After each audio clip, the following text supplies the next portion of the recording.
Ginger the Giraffe. Once upon a time, there was a giraffe named Ginger. Ginger lived in Kenya, a country in Africa. Like all giraffes, Ginger had a long neck and long legs. Because she was so tall, she was able to eat food from the very tops of the trees in the savannah. The savannah in Africa is an area with lots of grass and some trees. Sometimes, a savannah is called grasslands. The other animals like zebras and antelopes could not reach where Ginger could reach. But Ginger always found food. She loved the leaves and the new buds of the trees. One day, Ginger was busy eating her favorite leaves along with some other giraffes. It was a bright sunny day, and there was not a cloud in the sky.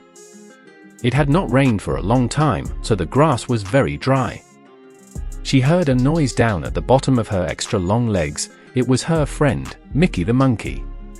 Mickey was trying to say something, but Ginger couldn't understand what he was saying. He looked very tired. "What's wrong?" asked Ginger. Ginger was a very kind giraffe and wanted to help everyone. Just then Mickey fell over. Ginger was also a smart giraffe. She knew what was wrong. Mickey couldn't find anything to eat, and he was very hungry. Ginger nibbled some fresh, tender leaves and buds from the top of the tree where she was eating.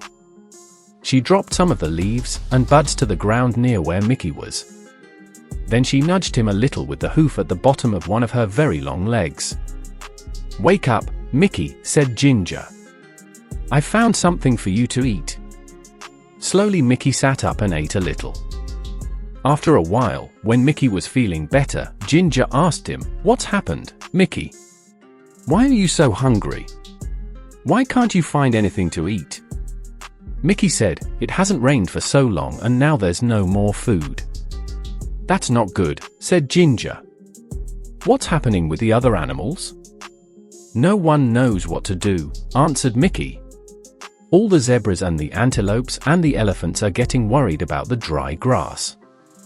Some of them are thinking about leaving the savannah and trying to reach the jungle." "That's a long trip," said Ginger. "Are you going to go with them?" "I don't know," answered Mickey. "What do you think we should do?" Ginger thought for a while and then suddenly, she had a good idea. "We should go talk to Leo the lion. He is the smartest animal in the savannah." Mickey was too tired to walk, so Ginger invited him to ride on her back. "Hold on tight to my neck," said Ginger. "There's a lot to hold on to," joked Mickey. Ginger laughed. "You're right. I've got the longest neck in Africa." So they started their journey across to the other side of the savannah to look for Leo. Ginger and Mickey were in luck. Leo was sitting up on a rock and he was really easy to see as they walked through the grass. "Hi, Leo," they both shouted. Leo had been napping and was a little grumpy when they woke him up. But he was polite and said, "Hello Ginger and Mickey. Why did you walk the whole way across the savannah? Just to wake me up?" But he was joking, he had a smile on his face. "Mickey says that there is no food left on the savannah because it's been so dry," said Ginger. "Do you have any ideas?" Leo thought for a while. He said, "There's nothing we can do about the rain. It will come soon, but we can't be sure when it will arrive. When the rain comes, all the plants will grow again, and there will be lots of food for everybody." He thought a little longer. "The only thing I can think of is for everyone to move closer to the forest," he continued. "There will be more things to eat there, but I know it's a long trip and it will not be very easy. It might take days to get there." Ginger and Mickey looked at each other and then looked back at Leo. "Thank you, Leo," said Ginger. "It's probably best if they all try to get closer to the jungle." They said goodbye and then walked back across the savannah. Now they needed to gather all of the animals together to start the long journey. Ginger didn't need to go along because she had plenty of food in her high trees. But she was a good friend and wanted to help as much as she could. They walked towards her favorite trees, and guess what she and Mickey saw? All of the animals were already gathered there and waiting for Ginger and Mickey. "Why are you all here?" asked Ginger. "Eddie the eagle told us that you're taking us to the edge of the jungle," said one of the zebras. "How did he know?" asked Mickey. "He heard you talking with Leo," said one of the antelopes. "So you've all decided to try to walk together to the jungle?" asked Ginger. "Yes," they all answered. "If you'll help us to get there," added one of the elephants. "Of course, I'll help," said Ginger. "I'm your friend." So they started on their big journey across the savannah to the jungle. The sun was so hot and there was no food and no place to get a drink of water. And then they heard it. It was thunder. "Thunder," they all shouted. Thunder was very scary to the animals of the savannah. Can you guess why?